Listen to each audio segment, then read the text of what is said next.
Ms. Evans, first of all, there's several good things to say about FEMA.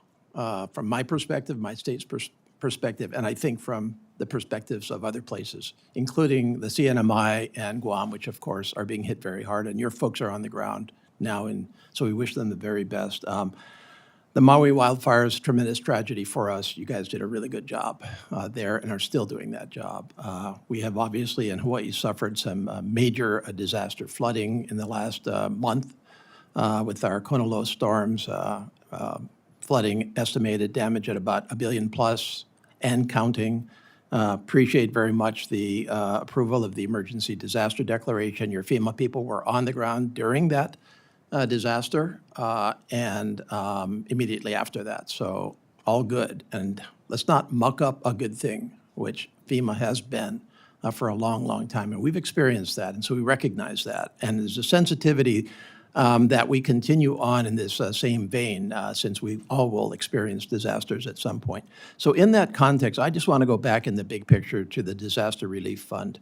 So am I understanding correctly that essentially you're down to about $1 billion in your major balance right now? You're going to run out at the end of the month? Right now, the balance is standing at $3.4 billion, sir. 3.4, but you're draining it right now. So is it correct that you would essentially exhaust it by the end of this month, or you don't know, or you have a run rate on what's being expended out of it, or what? Well, and I appreciate being able to bring some clarity to what is happening on the DRF. Because we're in a lapse, it did drop by over $17 billion. And because we're in a lapse, what we have to really look at, and we're not quite there, but we're practicing the INF way of looking at life-sustaining, life-saving activities of what we're doing. And because of that lapse, we have the backload of reimbursements that we do need to make, but we have to prioritize that, just as you said. Right now, we have an active disaster happening in CNMI and in Guam. And we also have tornadoes that are happening within the, Central America. We have a bunch of different things, wildfires that are going on. And so I'm really encouraging, I guess, the other part of Congress too, sir, based on your comments, to pass our appropriations, our DHS appropriations overall, because it's not just FEMA that needs to respond.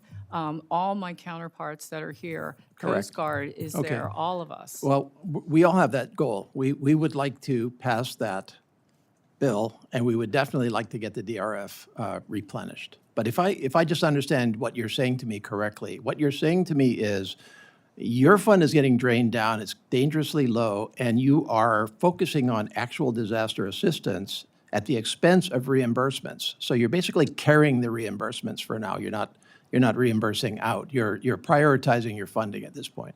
We're prioritizing the funding, but we're also prioritizing the reimbursements because we know that the reimbursements are critical. All right. Going back to the communities, just as you mentioned, sir. Okay, so your FY27 budget request includes $28.4 billion for DRF.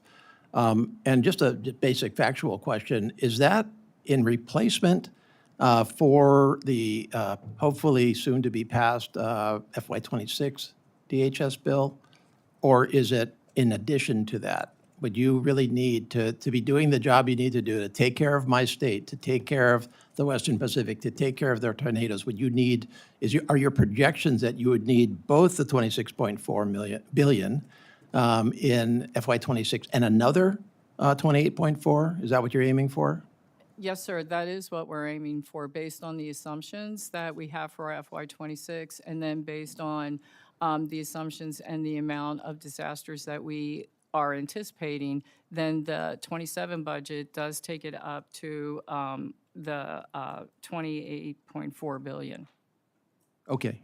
Okay, thank you very much. I yield back.